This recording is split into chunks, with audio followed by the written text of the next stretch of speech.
Welcome back, everybody, to the arcade journey. We're going to wrap this Space Invaders up. This is going to be the last repair series video here on the old Space Invaders. Part 6, I think, is what it is going to be. We just finished it up. You know, there's always some little thing you could do or whatever, but at some point you just have to say, yeah, it's done. It's as good as it's going to get.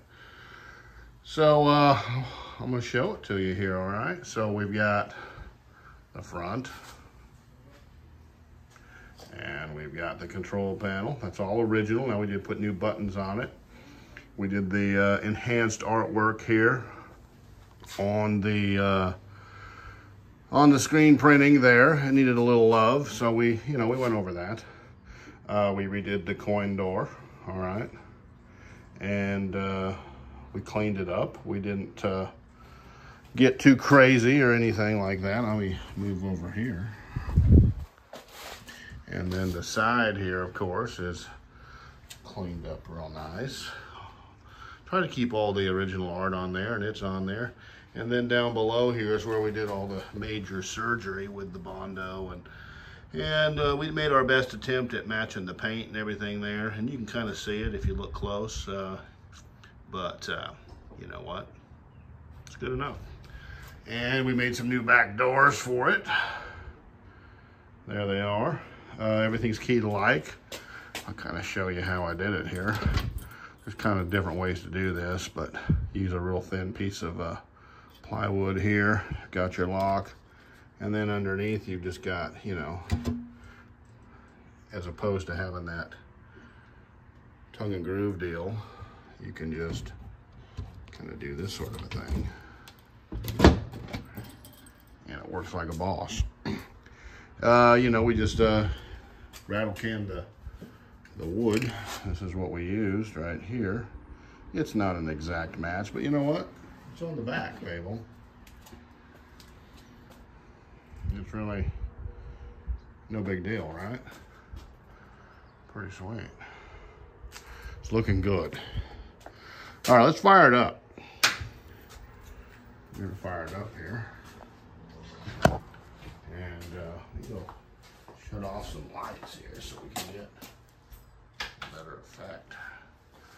All right, so she's lit up there. We did have to, like, there's a board back there, an actual piece of plywood that has little individual sockets in it. And they use like a real unique bulb. It's a big fat, I want to say it's a number 57. I could be wrong. It's like a 14 volt bulb. But it's 12 volts it's running up there, and there's 5 or 6 of them up through here. I did have to solder some of that ground wire. It was you know, it's been there for 40 something years, so we had to give that a little bit of love, but a lot of reflection there, but you'll get the idea. See what we got going on there? It's looking good. Now we've already played it, so we're not going to play it. I just wanted you to see it.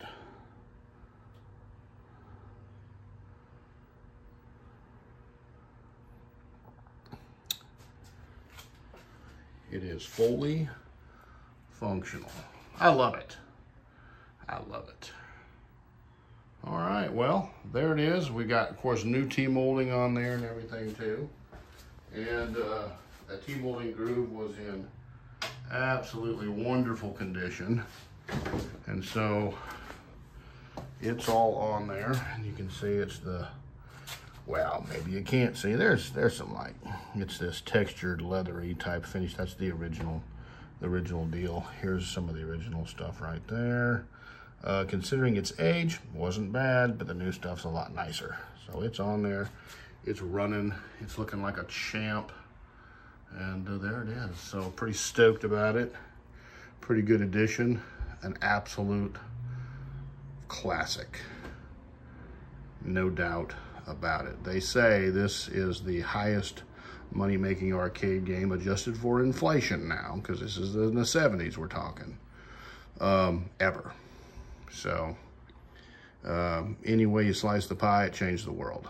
This was the very beginning of the golden age of arcades, and this was before Donkey Kong, before Pac-Man, before Galaga, you know, before Centipede, before Golden Tee. I mean, before everything. This was really the first golden age.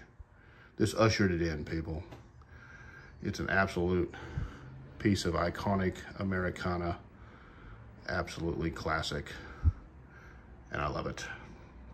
So thanks for coming along. Thanks for sharing it, and we appreciate every single one of you, wherever you are and whoever you are. Take care of your people, and we look forward to seeing everybody back on the next video at the Arcade Journey. Until then.